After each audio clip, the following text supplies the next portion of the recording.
I'm quite happy to see that Disney has delayed the showing of the Obi-Wan Kenobi series to after this book comes out, because they knew how much attention this book would garner and overshadow Obi-Wan Kenobi.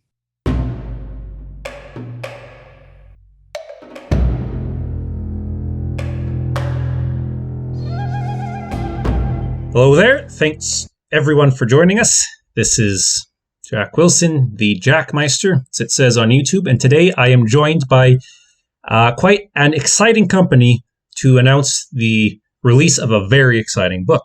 With me today is Dr. Timothy May and Dr. Michael Hope, editors of the new volume, The Mongol World, as well as Dr. Stephen Pow, who is a contributor to this new volume. The Mongol World is one of the largest projects on the Mongol Empire to be released in recent years, with over 58 chapters with contributors from around the world: China, Korea, Japan, Turkey, Russia, the USA, Canada, Hungary, and probably many other places. Over 1,000 pages long. It's a real doorstopper, you might say, but it's one of the widest ranging and most comprehensive books that you'll probably ever find on the Mongol Empire. At the time of our recording, the book has not actually released. By the time this goes up, it might have, but you'll be able to find it at whatever links we are going to put in the description. And just for the sake of transparency, so we're all clear here, neither the editors nor the publisher, Routledge, have asked or paid for this talk to go on. This was my idea. Everyone is here at my behest, and so we're not paid shills for Routledge. But yes, thank you everyone, Tim, Michael, and Stephen, for coming. You're quite welcome. So thanks for having us. So what we are going to talk about today is the production of this book. Essentially, what it is as editors, Tim and Michael have sought to accomplish, and sort of the process in putting together this book and how it fits into our historiography of the Mongol Empire, as well as steps for further research. Once you work your way through quite the mammoth tome is this. So usually a good place to start is the beginning. So what was the inception for this book? Where did the idea come from? Well, it all started back in, October of 2014, when, as often does, a wizard showed up at my house and made a rune on the door, and then dwarves started showing up. I received an inquiry from the editor, the acquisitions editor at Routledge, Laura Pillsworth, who was a delight to work with and took a lot of time to answer all my questions, my concerns, and my efforts to really talk myself out of doing this. She approached me about this book. I had a vague familiarity with the series. I had seen the Medieval World book. One of my colleagues had it. And I had told her, I'm somewhat reluctant because it seems like there's a lot of these mammoth editorial projects going on. An edited volume consists of basically, you got a couple of people who are going to be in charge of the book, and then you have everyone under the sun writing a chapter on their specialty for the book. And I had written a couple things for something. I had just finished the Mongol Empire, a historical encyclopedia, and at that point I had vowed never to edit another encyclopedia, so this was different. I had roped Michael into writing a few chapters for that as well. But yeah, I didn't have a lot of interest in it at the time, but she told me more about it. I looked at the book, and my biggest concern was that I had just, I think, contracted or signed the contract to write a chapter on the Mongol military for the Cambridge History of the Mongol Empire. And I warned her that, all the big names are also writing for that, because I had seen the table of contents, and I said, no one's going to want to write the same stuff. So can we do something a little bit different than the typical arrangement and organization? And she was amenable to that. And so she strongly encouraged me to find another editor to work with, because it's going to be a lot of work. And you want to make sure that there's someone always working on it. And it was excellent advice. And over the summer in 2014, I had been in Mongolia for a conference on the Ilkhanate. And that's where I met Dr. Michael Hope, who I believe at the time was I think he still had that new PhD smell to him. He was recent. I don't remember. Was your book out yet, or no? I mean, around? A new PhD smell. I think I was wetting myself. That's very close to my submission, and so that might have been it. But still fresh. Well, since it's 7 years later, I had read his book manuscript, so I was aware of him, and I knew of the book, and I liked it. And so when I saw he was going to be at the conference, I was like, okay, this is good. And so we got to know each other a little bit there. He has a fine singing voice, you should know. And perhaps you can coax him into singing that particular song I'm thinking of. Just so it's out on the internet for all posterity. Company, Timothy, we're in company. That will be the second part of the discussion, the singing competition. Yes. I can tell you that I will lose. I'm banned in several countries from singing. So when she suggested I get another person, I thought to myself, who's a junior scholar who will be foolish enough to sign on to this and who doesn't know me very well? And so obviously Michael was the choice.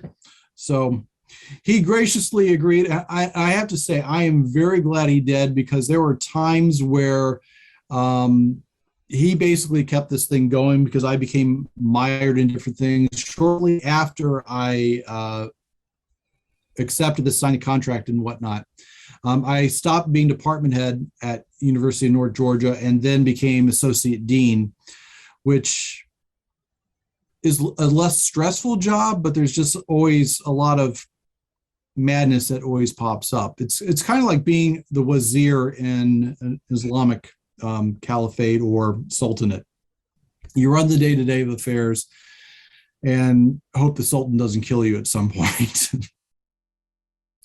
But anyway, so he agreed, and then we started brainstorming not only on who we'd want, but more importantly, what topics. And I really emphasized, let's not do, our version of the Cambridge history of the Mongol Empire. And, I think everybody who majored in history at some point, whether as an undergraduate, at least I hope so, knock on wood, or a graduate student, is familiar with the Cambridge history of this or that books. They're comprehensive. Some go into more depth. Some, the Cambridge history of Iran, it was published in the 60s, but some of those volumes are still among the best resources you can find on their particular topics. They're meant to stand the test of time. So we didn't want to do exactly that, but we wanted to get in some other topics that would not get as much of attention for a variety of reasons. And we also wanted to make it a very global authorship to reflect truly the Mongol world. We wanted to make sure that we didn't get bogged down in China and the Middle East, as so often happens, but also include a lot of topics that don't get as much attention. And we had mixed success with that because, we started this in 2014. The book is going to be published in 2022. So we have 8 years, if I do the math, well, slightly under 8 years, about 7.5 years, where you come up with a plan, and then like most battle plans, it falls apart and you have to scramble. We had authors who agreed, who then disappeared. I mean, literally like disappeared. We had to send out bounty hunters at one point. We had authors that we drafted at the last moment who really did spectacular jobs. We had authors who had to drop out. Well, in one case, their wife got hit by a car. We if it had been a student, you'd say, and so finish your paper. But, for some reason, he thought his wife was more important than our chapter. Can you believe that? So we didn't get what would have been a really great chapter on it. And there's some sections that are smaller because of that. But at the same time, it kind of worked out because our original word count was 400,000 words.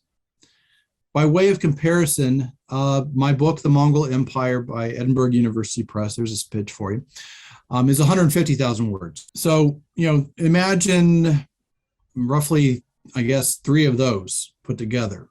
So it was supposed to be 400,000 words. I think when we finished, it was like 440,000 or something like that.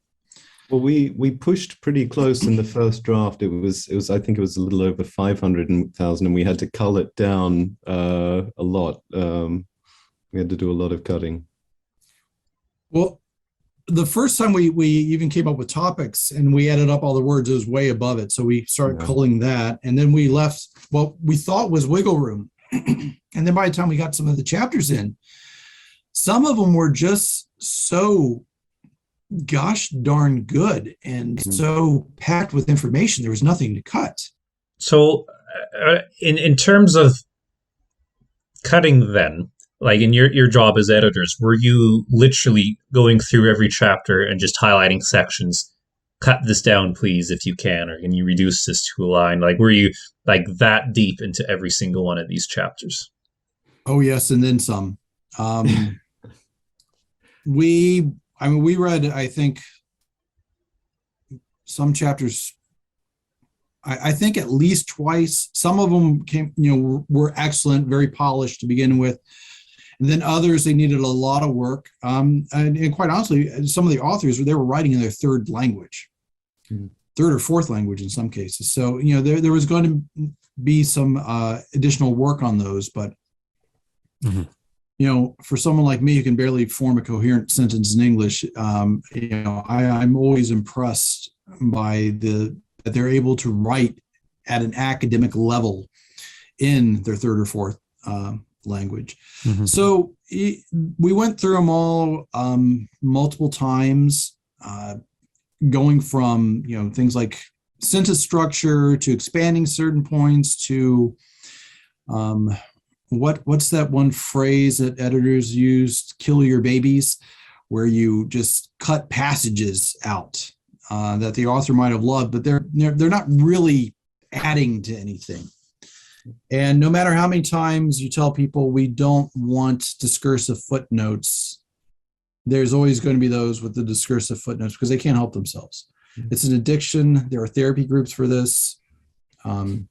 But, it's a struggle I think anyone with a PhD has to go through because you're trained to do that. So it's a hard thing. But Michael was a fantastic editor for that purpose.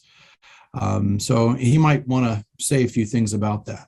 No, actually, I was going to say that you were actually carrying a lot of water for us there in terms of cutting down the footnotes. Not all. I mean, Tim was very, very good about sparing content and finding clever ways to save on word count through abbreviated titles, shortened titles, and just little things like that. Just going through and doing a lot of the really just dull work of just changing everything in a text, standardizing certain references, and that cut out thousands and thousands of words. So, I don't want to make it seem like we did try very hard to spare as much as we could, and Tim was actually very good at that.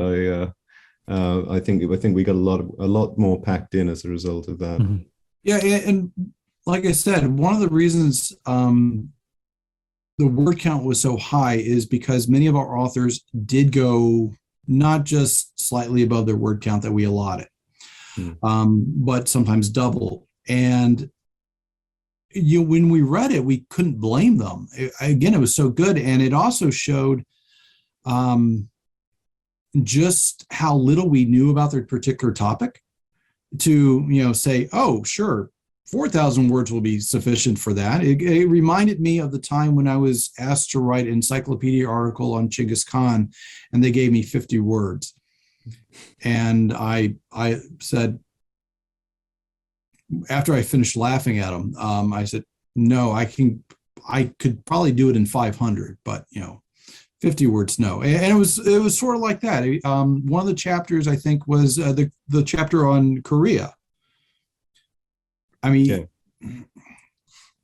he had so much really, really good, and at least for me, new information that I knew nothing about. And I'm pulling up the table of contents here, and it is The Mongols in the Eyes of the Koryo People by Li Kang Han. Mm-hmm. It's just exceptional work. So we were very pleased with it, and I grossly underestimated how much space we needed to give to him. I would ask, so Stephen obviously he contributed a chapter here. Now your chapter, Stephen, is on the Mongol invasion of Europe.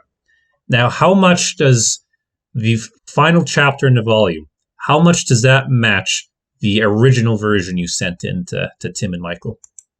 They were really meticulous. They didn't want to waste any words.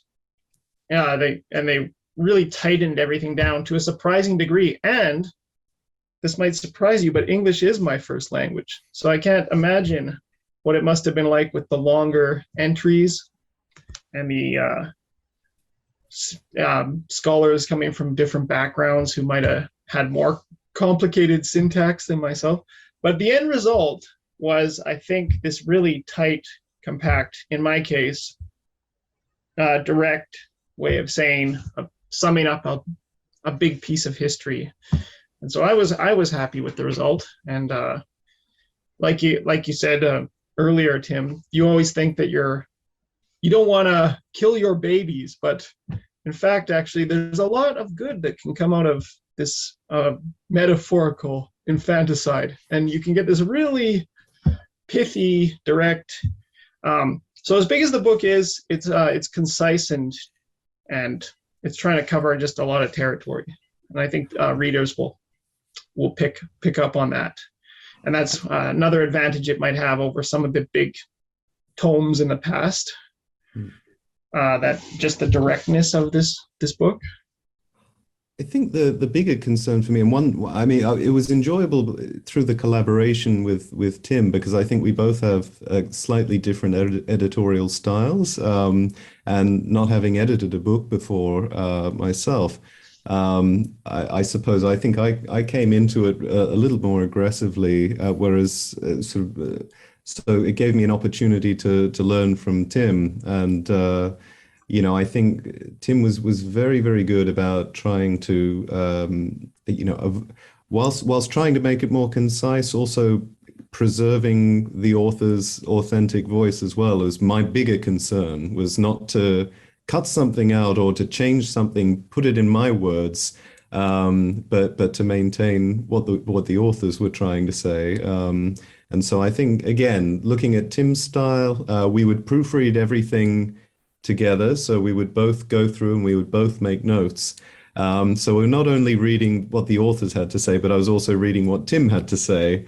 And I think I kind of toned it down a little bit towards the end, maybe. Well, and vice versa. Sometimes Michael would read chapters first and I would read his notes, and we'd go back and forth on it. And just for the record, I did not pay Michael to give me high praise or anything like that. Your check's in the mail. But yeah, it's one of those things where I have to thank Routledge for recommending having another author, because it gives you another set of eyes and also a different style. And just in case you hear a snoring, that is not me. It is one of the dogs. As Michael will know, the editorial hound of doom is below my desk, asleep on the job again. But anyway, so you might hear the occasional dog snore. But having two editors really worked out well, simply because we could eventually kind of organically come to an accepted style of what we were looking for. Because he would point out things I hadn't thought about, and I would point out things that he hadn't thought about. And it really worked out well in that end, and at least for our work process. I mean, I guess it'll depend on what the readers think of whether it really worked out well. But if you see large bonfires, it's because they're burning the book. It's big enough that you should be able to see it from space. Now, obviously, you've now all read chapters on a lot of different topics, from the Mongol conquests, the administration, religion, the successor states, imperial legacy. This is an economy. This is a ton of areas. So in the process of this, you're reading works from really a who's who list of modern Mongolists. So what's sort of the new information you learned on the Mongol Empire that you never even considered before, and when you read some of these chapters? Shall I start at the beginning? Maybe the short list, because I feel like this could go. It could. Well, for me, one of the, I think, biggest things for me were certain aspects of the administration. I mean, I knew certain things, but just the detail on the JOM system, the chapter by Hosung Shim, that was excellent. I had read one of his articles before, and did I read his thesis? No, I did not read his thesis. I heard a conference paper about it, and based off of that conference paper is the reason I approached him to write the chapter on that, is because he was able to reconstruct some of the roots. And that was something I definitely wanted to be included in our book. And also Florence Hodis, who wrote on the Yarhu and Yarhuchen, the justice system, or tribunals. She wrote her dissertation largely on that. And again, I read a good bit of that in various formations, whether I think it was maybe a book manuscript or article submission. But I thought she brought out a lot of insights that, I had never considered before. And I thought I knew a few things about Yarhus and Yarhuchen. So, when you find something that impresses you, that's what you want. And another chapter that I really wanted was, well, for instance, Taxation in the Jochid Ulus by Istvan Vasari. We had originally approached him to write on the Golden Horde, but Istvan has written about the Golden Horde so much, he didn't want to do it. And what we did in our invitation to join was basically, here's a topic we're thinking of, but if you have a different idea that you'd like us to consider, we'll do that. And he suggested Taxation in the Jochid Ulus. And we hadn't really, actually, I don't remember. Did we consider having a chapter of taxation in the book, or did we decide to pass on that because that was already being done in the Cambridge history? No, I think we had initially conceived of a section of the book being dedicated to sort of writ large, taxation and economic history and material culture, and but I think sort of there is a bigger sort of point to come out of the Istvan chapter. I think I had kind of pointed to what he was doing when we were approaching a couple of different people.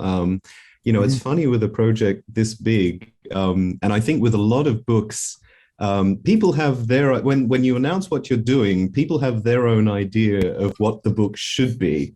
They kind of think, well, an edited volume on the Mongols, it should be this, or, that's, as Tim was saying, well, it's been done elsewhere and you've solved the Mongols, so we don't need to do that anymore.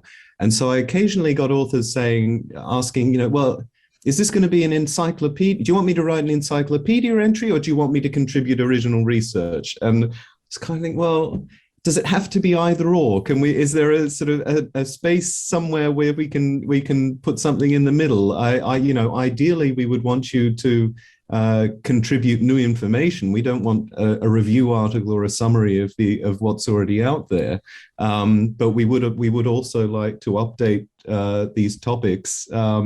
So that was a bit of a challenge. And with Istvan's piece, we had a kind of a big subheading And he took it and ran with it and wrote a really interesting piece on various types of taxes that were in the Jotid Ulis. So I kind of really thought his chapter perhaps was he probably did what we wanted best of all out of many of the authors. I was very impressed with what he did. So we did have a kind of an idea of where we wanted to go with it, and some of the authors decided we gave them more rope, and some of them decided to follow what we had advised very, very stringently. And well, I think that's a great kind of route you've kind of established there, where it's a book where you can just read it just to learn about these events in the first place, as sort of like an overview. But if you're already experiencing it on the topic of the Mongol Empire, even on some of these areas you might know better, you'll still find things to read there and go, okay, this is new to me. As well as the fact, just the sheer scale of the book and scale of the empire means there's just going to be some areas you've never even read about in the first place, which now you can do in all in one nice tiny package. So sort of on that topic of approaching people. So when you approached Stephen, then what did the invitation look like? I mean, we had a standard invitation that we would send out to people, but I had already met Stephen at a conference, at a Central Eurasian Studies conference before, and so like Tim, I think we already had a sense of what he was about. And so, we sent out the letter, but I think we also, aside from the formal letter kind of explaining the project, we sent out in the main text of the email, I think I also sent out a more informal invitation to fill in some of the gaps. But we're talking how many years ago now? I don't remember exactly what was in that email. But I remember it was the May of 2018. I was in Vienna, and the sun was shining that particular afternoon. Unusual in those parts. Well, when you get an email from us, the sun does come out. And they said, 5,000 words, which is nice and tidy and short. 5,000 is actually, believe it or not, students might not believe this, but 5,000, when a academic hears that, they think, how am I gonna manage this 5,000 words? So some people had more, like a bigger chapter, but this is just a subsection of the larger context of the Mongols in the northwest quadrant of Eurasia. So I was just doing the invasions of Europe. And to his credit, his first draft was 5,061 words. What a memory. No, I pulled it up. I thought I was good with the email. We've got fact checkers on hand. Yes, and they also said they'd pay me. And I remember thinking, wow, I've made it. I'm going to get paid to write something about the Mongol Empire. And I was reminded right away of the words of Stephen King, who said, if you want to know if you're a good writer or not, the litmus test is, have you ever been paid enough from writing to pay a utility bill of any kind? He's like, then put yourself in the category of good writers, the broad category. So I said, I'm officially today going to go into the category of good writers. But Jack, they never paid me. Isn't this true, Michael? You'll be getting your check from Routledge. Okay. No, I know. I'm just sorry. I'm about to enter the category of good writers. Like we accidentally start an actual argument in the middle of the. By the way, guys, the only reason Stephen came on was to chew you out for not paying him yet. It was just too good. It was too good to set up and stuff to turn that up. It became very reality TV show very quickly. I had to do it to spice things up. Sorry. I'm curious. In your case specifically, Stephen, with your final chapter that went into this volume, with the editing of Tim and Michael here, how do you feel it compares to some of your previous writing you've done on this topic? I thought it was what they've done with this book is they've given a great chance to sort of summarize for any scholar, all these different scholars they got together. They gave you a good chance to sort of crystallize what you've taken from all your late night reading and PDFs you've poured through. And really, I felt that was because they had to fit so much into the book. That's normally I'm more rambling is where I'm going with this rambling story. And they didn't mince words. They did mince words. I don't know. They wanted you to be really direct, and yeah, that's what I appreciated from the whole thing. That just that they'd put you into a situation to write something in a way that you might not normally write it, and then they were so proactive. Sometimes even with their comments, they'd challenge things. You didn't just get an easy pass. You didn't just get to submit it and they were happy. They were meticulous. So meticulous editors. So your chapter, I think I saw the table of contents here. Yours follows or is near Alexander Mayarov's article. So now, obviously, Alexander, in your writing on quite a close area. So for you as a contributor, was there any sort of discussion with other contributors as to like, okay, you got this in there, maybe I won't include this in mine or anything like that? No. Michael and Tim had organized it all beforehand into nice, tidy categories. They didn't complicate it. We forbade it. No talking amongst the the rabble, as they called us, the rabble, if you can believe it. We put them in separate rooms, cells really, and had them write it. And that earlier comment about the rope they gave us and the recommendations of how to use the rope, that was sadly actually true. Hearkening to the early days of the Soviet Union. On so many people writing on so many areas, in the final product, do you end up, to your knowledge, with anyone disagreeing with something else that's in another chapter? I can't think of anything off the top of my head.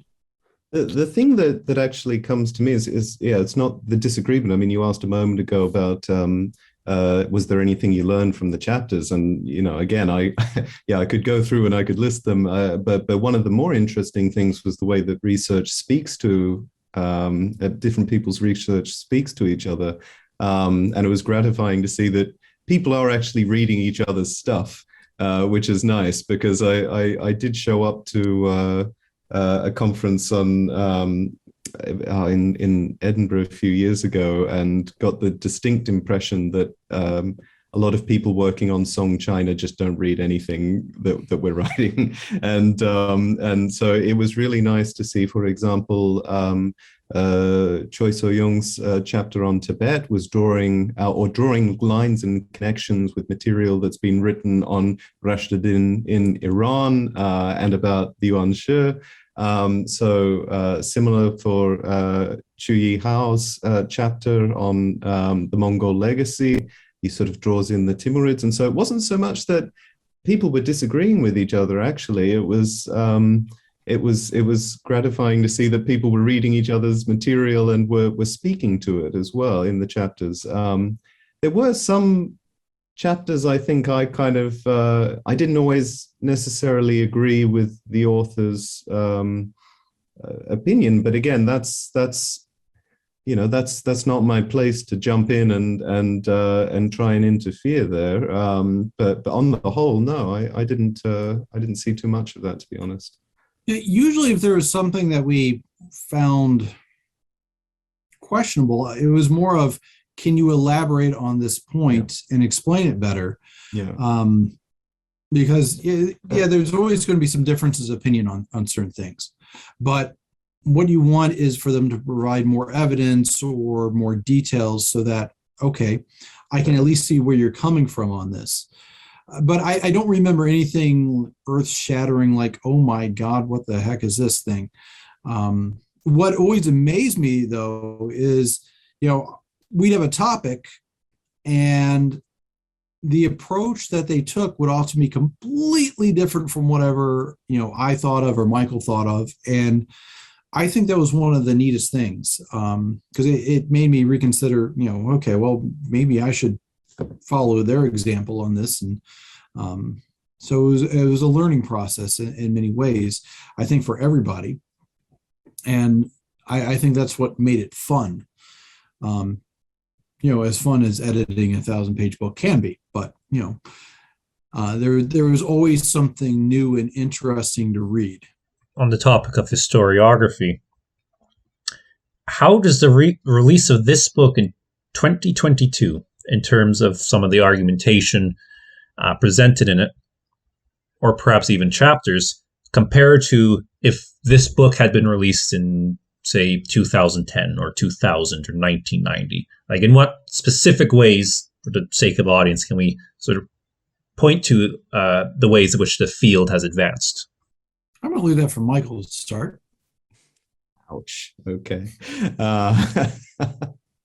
Well, I think it's been informed by some scholarship on the global Middle Ages, and so I think we're sort of moving forward with ideas, building upon research about world systems and patterns that appear across Eurasia during the Mongol era. I think that we're drawing much closer towards a Mongol. I mean, one thing that Timothy and I were really clear about from the start was that we didn't want to write a history of the Mongol Empire, as he said before, that was centered on core territories, but one that was, or certainly conquered territories, but one that had the Mongols at the center of their own empire. And so I think that we moved the needle a little bit in terms of that conversation. Again, both prior to the rise of Genghis Khan, during the Mongol Empire, and after the demise of the Mongol Empire. We tried to keep the Mongols always at the center of our focus. In terms of the content, we're contributing new sections that perhaps haven't appeared in the Cambridge histories from the 1960s that Tim was mentioning, or indeed the Cambridge history of China. In its section on the topic, we have sections on women and gender. We have sections which we would have liked to have been a little bit longer on the intellectual history of the Mongol Empire, which is also something that I think is growing very, very quickly. In the introduction, I referenced one of the points I'm driving into the ground nowadays is David Morgan's point that at this stage, the history of the Mongol Empire, the next frontier is the cultural history of the Mongol Empire. And so I think we tried to expand upon that and follow his lead. Obviously, the book's dedicated in part to his memory, and also Thomas Olson. So those are the points I'd highlight. Another thing is, I don't think you'd have our last section, which is the Mongols in world history. That was really becoming more of a topic around 2010, but not so much before. The Mongols are still seen as kind of, they came, they saw, they conquered, and then that was it. But, part 10, the Mongols in the eyes of the conquered. I think this was actually Michael's idea, and it was brilliant to, a lot of the history of the Mongols is truly through the eyes of the conquered, from the outsiders, not, the Mongols' voice. But what we wanted was, a true chapter discussing how the subjects viewed the Mongols as rulers and how it changed over time.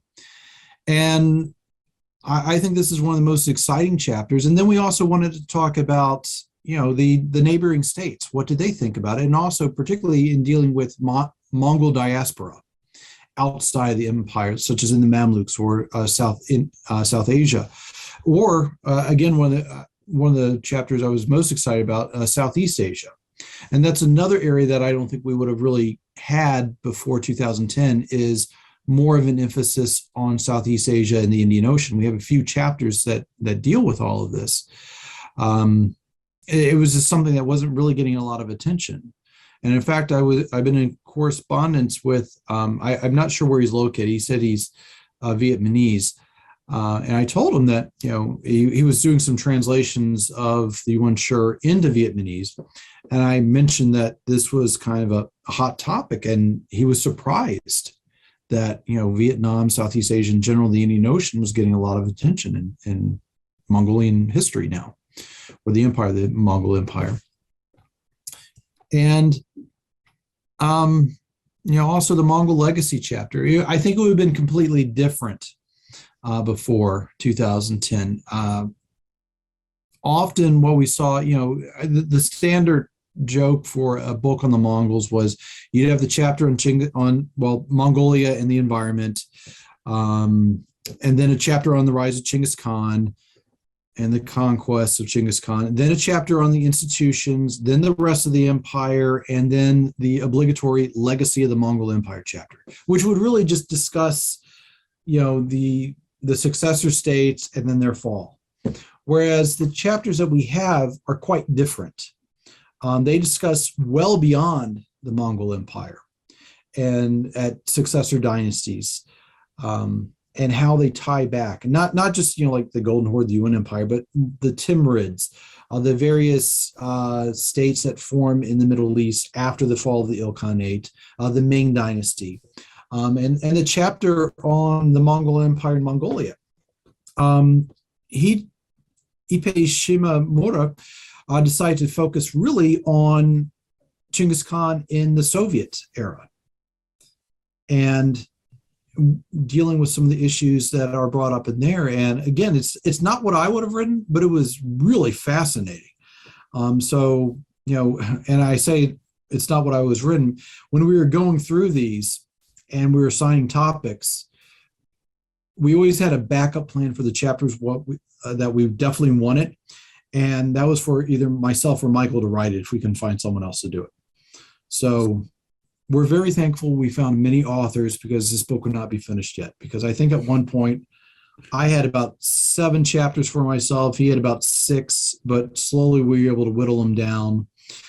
And, then I think we decided to cut a couple because we would have been, like roughly, I don't know, 1 billion words or something like that, if we had stuck to the plan.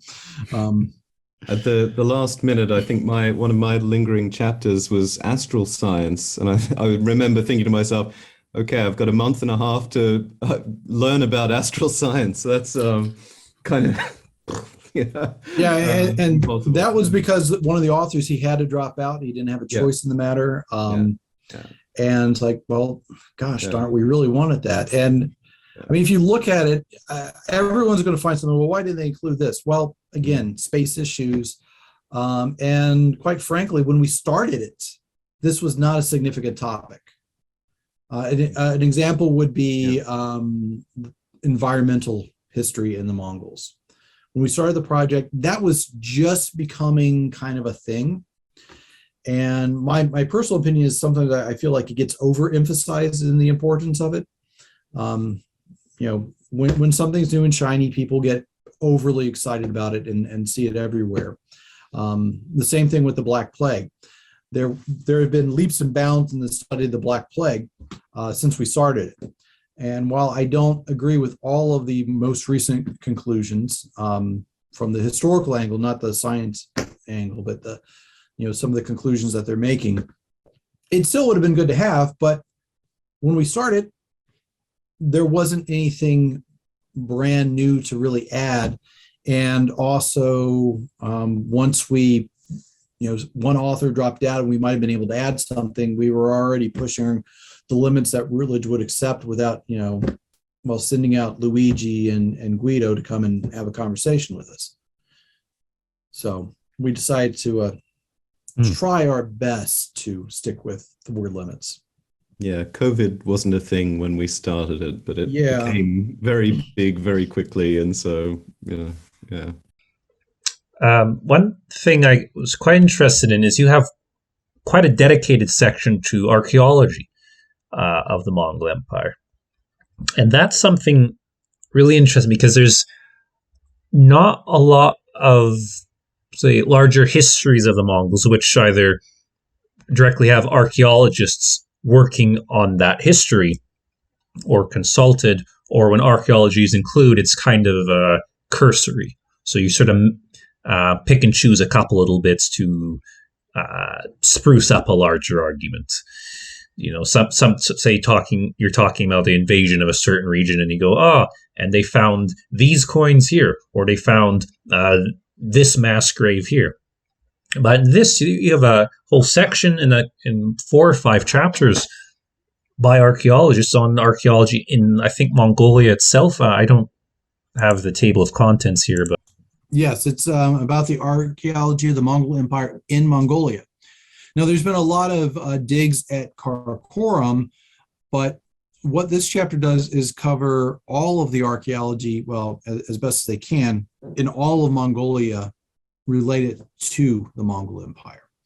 And it's an incredibly rich topic that does not get enough attention by historians. And that is because we kind of live in this segregated world of, you have some archaeology publications and you have history publications, and sometimes you have publications that kind of overlap into the now not as fashionable term area studies, where you might have found that, but because of the weird ways that people need to get promoted and tenured, you got to publish in certain journals, and that often prevents us from talking to each other. But fortunately, I had met a few people along the way who were archaeologists or new archaeologists and so forth, and it worked out pretty well. And also that goes with art history as well. Again, I'm saying this about every chapter, but it's really true in every section. I was very excited to have the archaeology and art history chapters because, as you said, the archaeology doesn't get a whole lot of attention, and I know nothing about art history. My knowledge of art history really is confined to the limited work of the artists who did the dogs playing poker.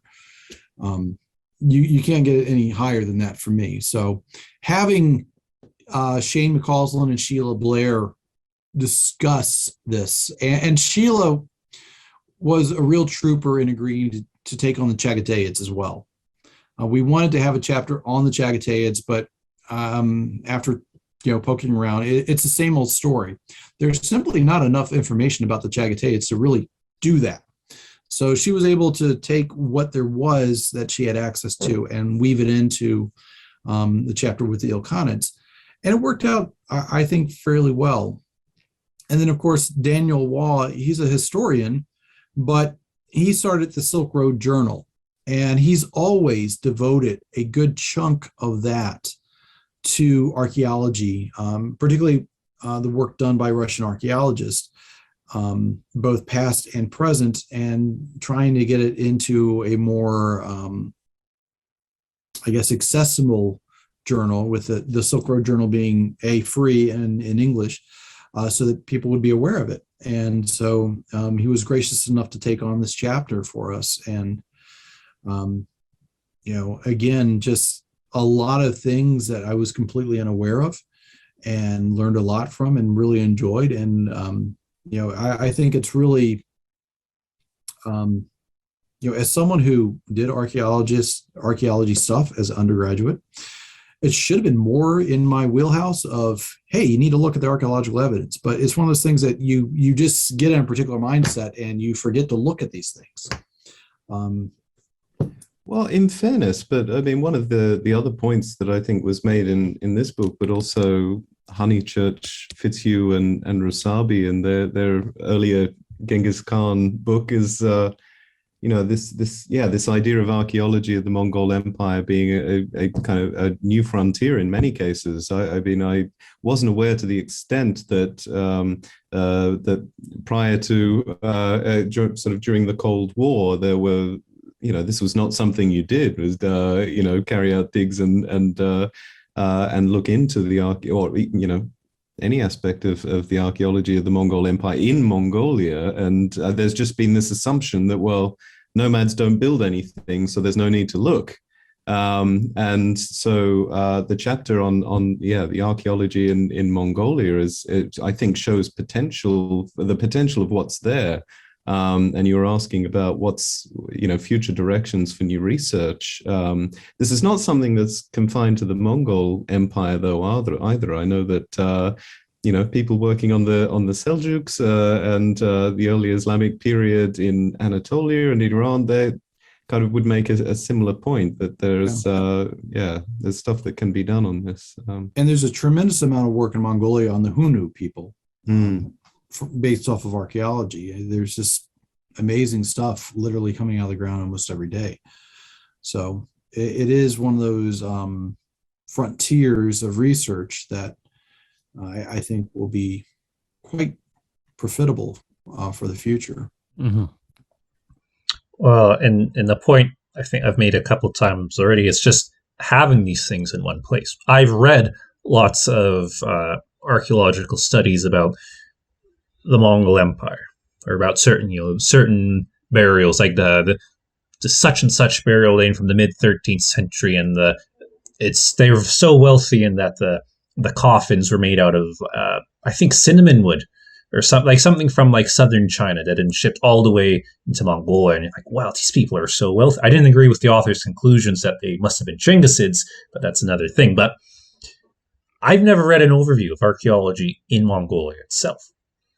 Because there wasn't really one accessible, or there might not have been one accessible in English. And that's a big thing with a lot of these. You've already met in Southeastern Asia. A lot of those studies I've written on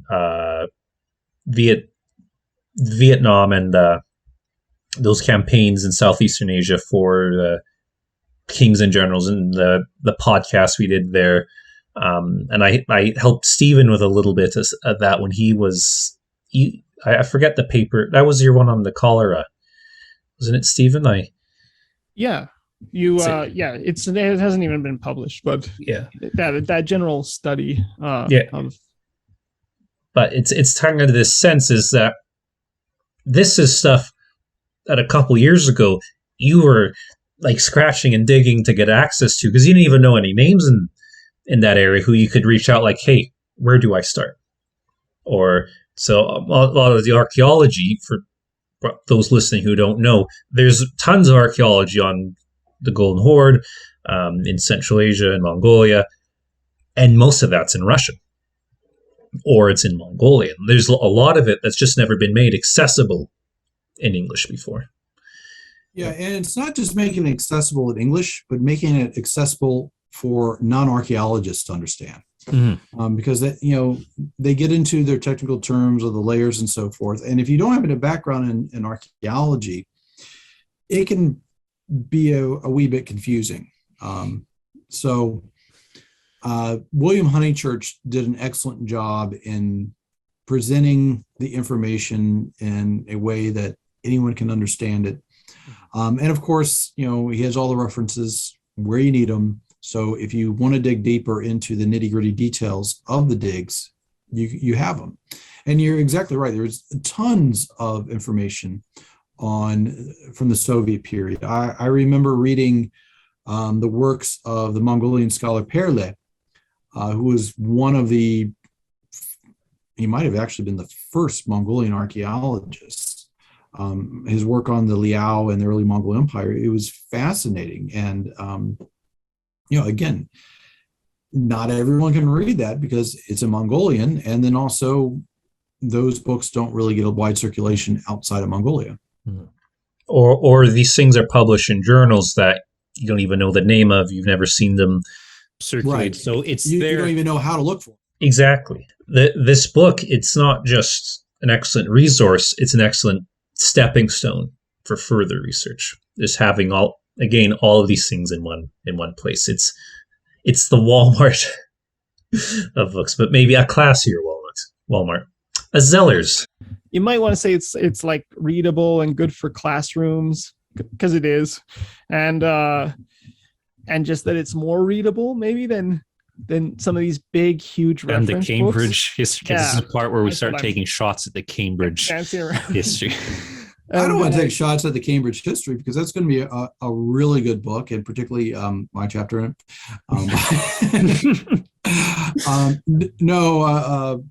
Let's see. Ho Dun Kim and Mikhail Baran have been working, even longer on that volume.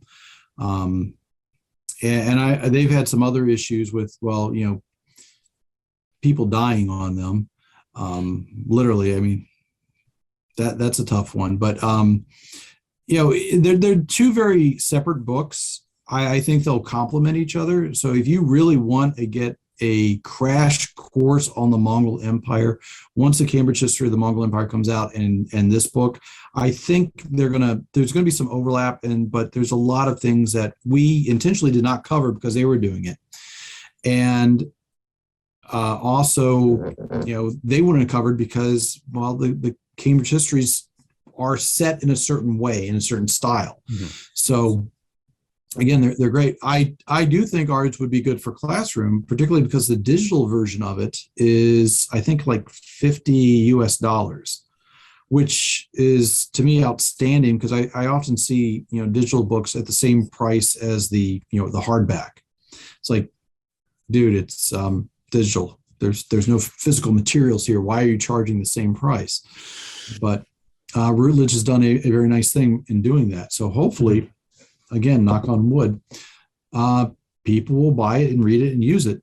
And they can also get the hardback one and use it as a dining room table if they want. Or as a weapon of self-defense. Weapon of self-defense, doorstop, a desk. Yep. Well, it's great. You have a book. It's not just about the Mongol Empire, but it's also a 1/10 scale model of the Mongol Empire. It's like the line from Seinfeld where Kramer is making a book, a coffee table book about coffee tables. Really, really going for the most topical references today. If you want like a stepping stone, I think that's what my impression of the table of contents of this book. If you want a stepping stone to further knowledge about the Mongols, this book can operate as that, and also as a literal stepping stone. You can. I'll be honest, this book had put me way behind schedule on numerous projects. And of course, part of it has to do with COVID, but I think, when did we get the manuscript of Routledge? In March? Yeah, the final one, yeah. Yeah, the final after we got the galley proofs. Yeah, around then. And they wanted them, like early January? We were so behind schedule that we had to delay several times. So I think originally we'd planned something around 2020, I think, in the early days, and then kept going back and back and back. But then in the last few weeks, I think they had to be patient. It's the old George R. Martin maneuver.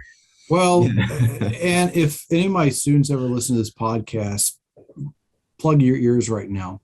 It got to the point where the deadline was a suggestion. It wasn't, at least in our minds, hard and fast at that point. Because, again, we have day jobs that, for some reason people expect us to show up and do our jobs and teach and things like that. And there was one point where I think they gave us the manuscript and said, can you get this back to us in a week with any comments? And I think we remember thinking, I did the math, and we would have had to have read like 200 and something pages a day, which I tried to do for a while, and but we had to just say this is sorry, and they were receptive to that. They were receptive. If you want to see the madness of Michael or his descent into madness, I have the emails for that period where he was going through about 200 pages a day. It was. It was amusing. I was convinced I'd become a Time Lord for some period. But I mean, to be fair, that the summer, I think we had an August due date at one point for something. I don't know what exactly that August due date was anymore, but I was working like 50 hours a week solely on this book. And,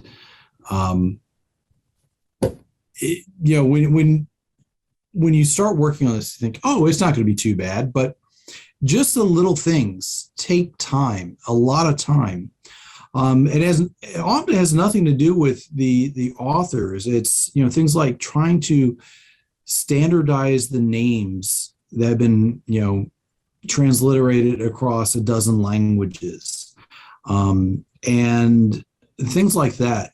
You're going through line by line trying to find those, and the copy editor did his part, but at the same time, he's not a specialist, so he's not going to recognize the 5 different spellings of Tolkien, are 3 different people, or one person with 5 different spellings of it. The major figures, Ogedei, Chagatai, Genghis Khan, those are the ones everyone recognizes. But then you get to some of these, 4th cousin twice removed of the Khan, who gets, who's a general, or sometimes mentioned as a chancellor. You can't expect the copy editor to pick up on these things. And so we had to go through it with a fine-tooth comb over and over and over again. And sometimes it really, in all honesty, it never seemed like it was going to end. I thought I was going to go mad at one point. So the moral of the story is be kind to your editors. Can I ask a question that everyone wants to know? Because your book's called The Mongol World. And I know, yes. And Michael mentioned that you were forced to study sort of Mongol astronomy or star research or knowledge. So this is what everyone wants to know, because the Mongols came the closest in the world to conquering the world, but it was a long time ago before modern science. Everyone wants to know, what was the Mongol concept of the world? How did they imagine it? Did the Islamic science of geography ever spread to them or reach them? They certainly start using it. They were making maps. Hunyi Park has an excellent book on maps in the Mongol Empire and the development of geography, the concepts of geography. So they were drawing stuff from the Islamic world, the Chinese world, Korean maps, and beginning to put them together and actually really envisioning the world in a practical sense. But that's much later than the early days of Genghis Khan, which I think, I would say it's fairly accurate to say that his concept of the world was what he saw. And, as they're going out, they're learning more and more and learning that the world is much bigger than they originally thought. And why not take it all? Although I think the whole idea of the Mongols ruling the world is something that Ogedei came up with, not Genghis Khan. In my opinion, he was quite content to rule Mongolia, and the conquests are really a result of people making bad decisions that angered him. But this is one thing that I think Tim's published this in a separate article, and we reference it in the book. This kind of idea that these explanations for the rise of Mongol universal empire and the desire to conquer, bring together the Silk Road, sort of suggests this foresight, which maybe in 1206 does Genghis Khan already has his sights set on conquering all the Silk Road? Probably not. It's kind of things build on themselves, and plans evolve. But that's a really complicated question. And even when you look in at some of the texts as well, you're dealing with manuscripts which in some cases have been updated, like the Secret History of the Mongols. I know, obviously, for to bring it back to some of your stuff, Stephen, the Great Western Campaign and what role Hungary plays in that. Does Genghis Khan kind of have a sense of that? Probably not. And but does Ogedei or is Hungary written in post fact? I don't really have any clear answers to that at this point. To be honest with you, my take on it is that there are certain principles and values that Genghis Khan has that are informed by earlier kind of traditions on the steppe that play a role in his rise to power, which he then uses in his relationship with people outside of Mongolia, and that informs his decision to go to war with some of these places. but how that equates, I think, and we're working on this at the moment, but this idea of ideology, I think, needs to be unpacked a little bit as well. When I think of ideology, I think of kind of strict dogma with, maybe some kind of a little book telling you exactly, what you're supposed to think and how to think it.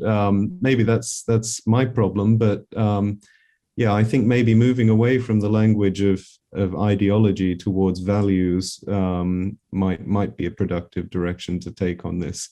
But yeah, insofar as their conception of the world is concerned, I'm going to tap out on that one at this point. I think Tim's already dealt with that one well. But I think the short answer is that concept was continually evolving, based off of how the Mongols view themselves, and we know that even after they had the hard breakup in 1260, they still viewed that the Mongols, the descendants of Genghis Khan, were supposed to rule the world.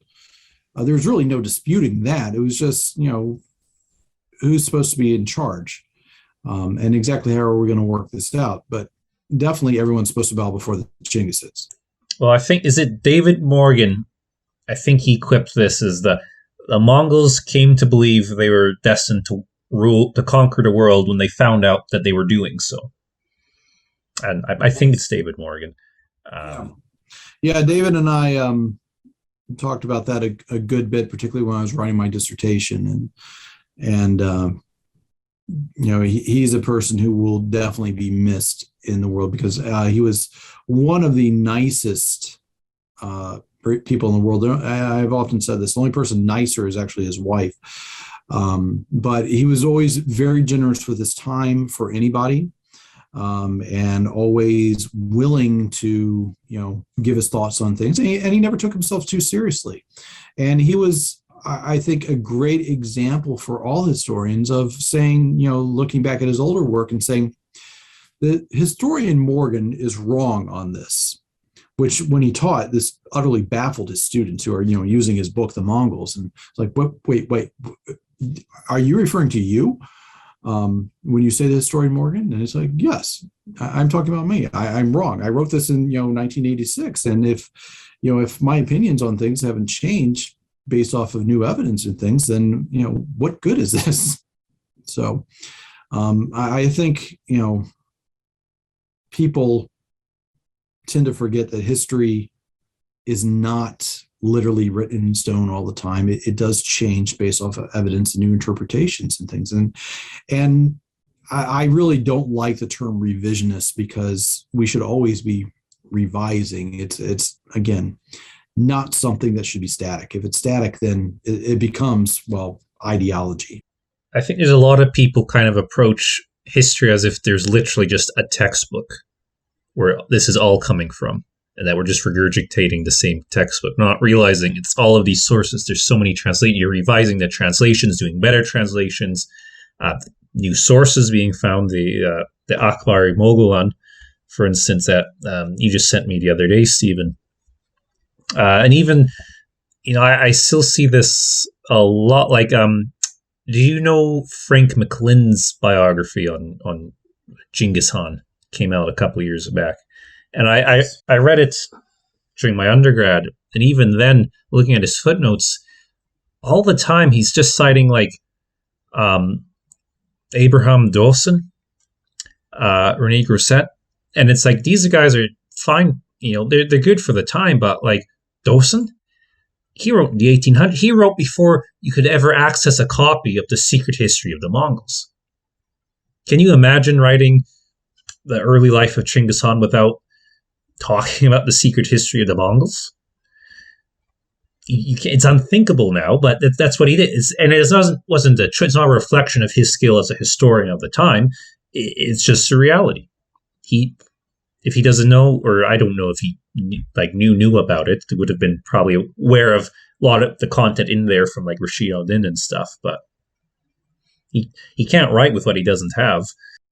Yeah, as a historian, you're always limited by the sources you can work with. So yeah, the concept that history is just one big textbook and that's it. That's all you need to know. Unfortunately, that is the popular image. But if you're going to have one book on the Mongols, the Mongol World is a very good book to have. So use that, boys and girls. This there is this kind of view of over here I occasionally I'll attend the Nowruz festivities organized by the Iranian embassy here, and not wishing to get myself into any trouble, but the ambassador gives the same speech every year, and part of that is we're a great people because we've endured so many disruptions and invasions, and I think there's a kind of this perception that the Mongols show up and they just wreck everything and then they go away.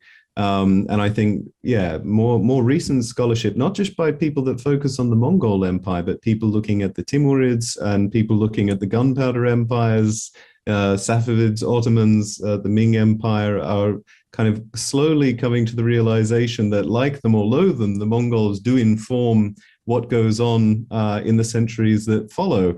In Central Asia, large sections of Central Asia are still governed by people who are Chinggisides, who are trying to govern sort of states that are based loosely on what had used to be parts of the Mongol Empire. But even outside of Central Asia, the Mongols kind of set up circumstances that lead to the rise of groups like the Ottomans, like the Ming, and so. I think that's certainly a new and reintegrating or repatriating the Mongol Empire into a more expansive history of the early modern age, I think, is a new direction that's interesting. The Mongol Empire didn't just disintegrate upon Chinggis Khan's death in 1227, as you see it. You see that get dismissed a lot, as though the Mongols didn't last very long. They die with the founder. But also tying them into what goes before as well. So in the Middle East, for example, we talked about the material history, right? And I mean, one of the things that really sticks out about the Mongols in the Middle East is their kind of monumental building in places like Iran. They just build enormous kind of showcase cathedral mosques in many parts of Iran. They are still kind of the symbols of these cities. And in Tabriz, kind of the Arga Ali Shah is sort of the main tourist destination, but it is there are kind of, it's become symbolic. So you've got these Arga Ali Shah symbols all around the city as a symbol of Tabriz. In smaller towns like Ostarjan, like there's not much else except for the Ilkhanid Mosque that is based there. And it's not just the scale, but it's the size of these buildings that they are setting up. But with that said, that kind of monumental building is also informed from the Seljuk period as well. The Mongol period is kind of celebrated as this time of a literary golden age in Persian history writing, but that could be arguably a trend that began much earlier, again under the Seljuks, and so integrating what's going on in the Mongol Empire, not as a diversion or a disruption to what's going on in many cases, but an elaboration on it or a new iteration of it, I think is also a step that could be taken too. And it is being taken by the likes of Andrew Peacock, so.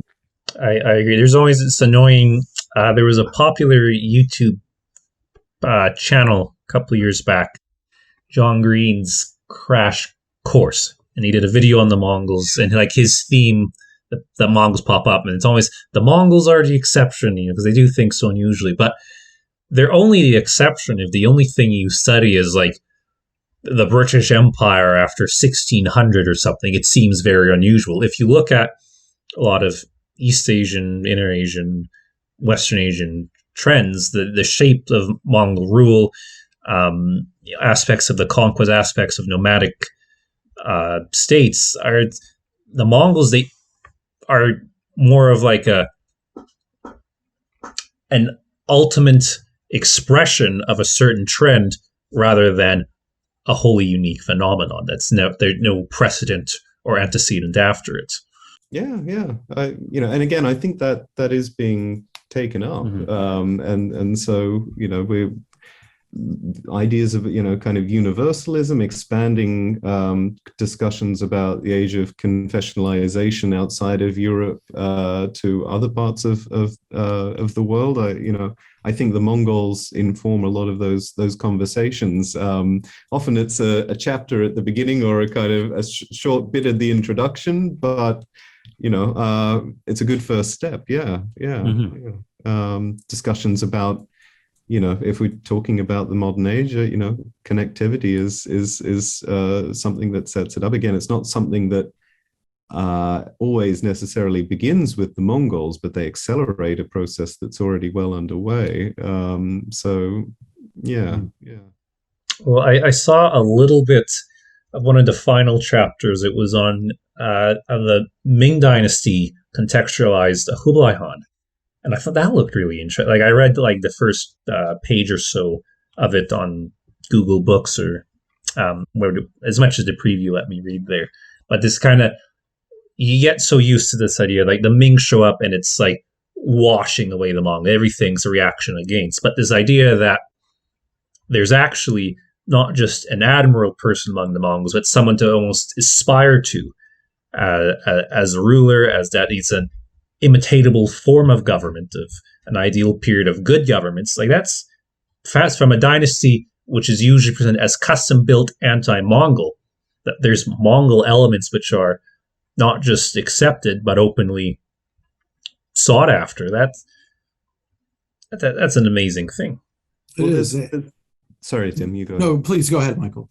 No, I was going to say, yeah, there is this nuance to the way that that later dynasties and later historians, kind of treat the Mongols, and so yeah, I mean, it is interesting that Yihao's piece on that is kind of very quite sensitive. This idea that there are Kublai in particular is someone that's treated sympathetically, but also even amongst the Mongols themselves, they treat their figures separately, and so someone like Haishan is perhaps modeling himself more on a Chinggis or an Ögedei, and then again, there's sort of the Ming decide to abandon that idea, and that it's Kublai or Torun Timur as well. Kind of it's Kublai that they decide to go with. So even amongst the Mongols, this is perhaps a thorny subject.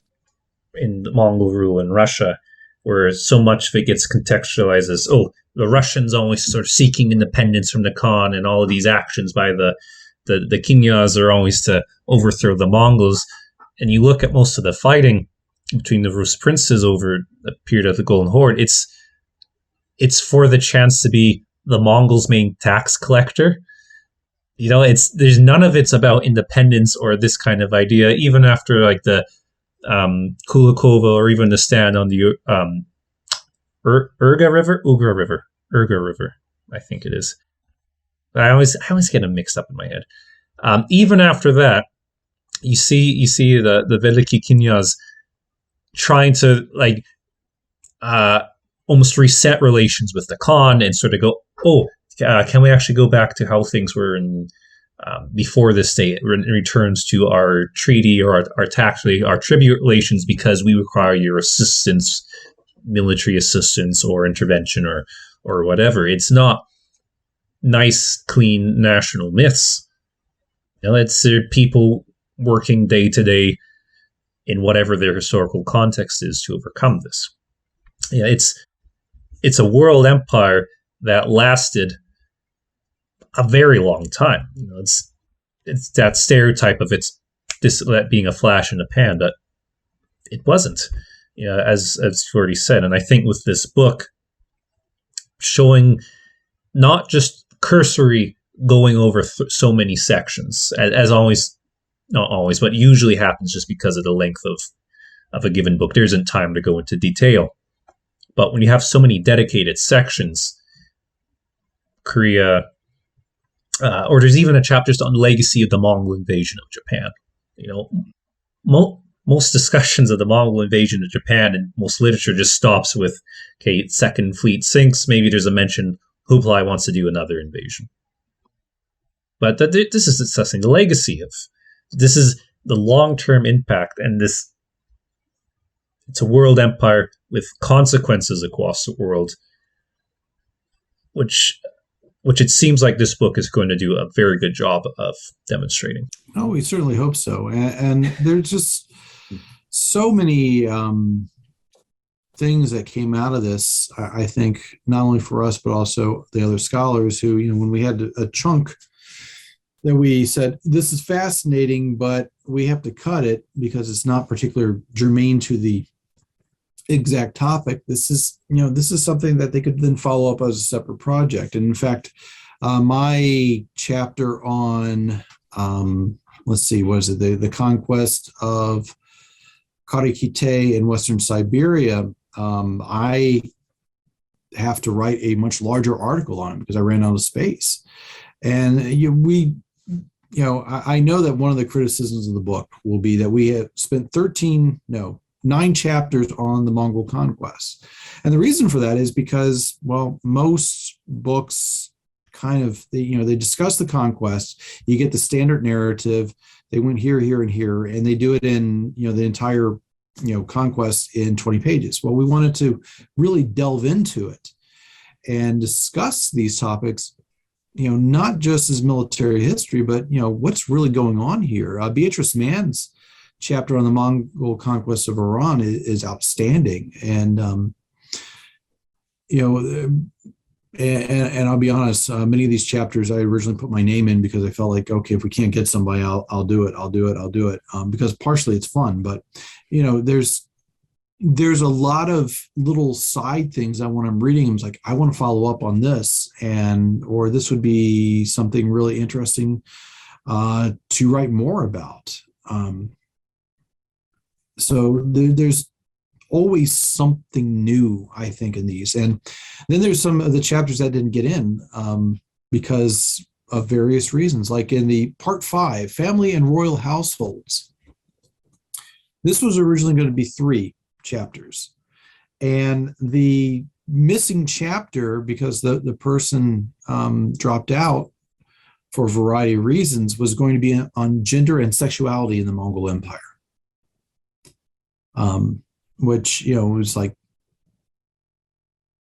no one's really delved into that in a serious or lengthy fashion. And I would like to see someone, not me, to do it. So, hopefully, someone will say, hey, why is this section only 2 chapters long? There's much more to say about this, and it'll drive them. Again, David Morgan's book, The Mongols, was, kind of like that. Mikhail Biran's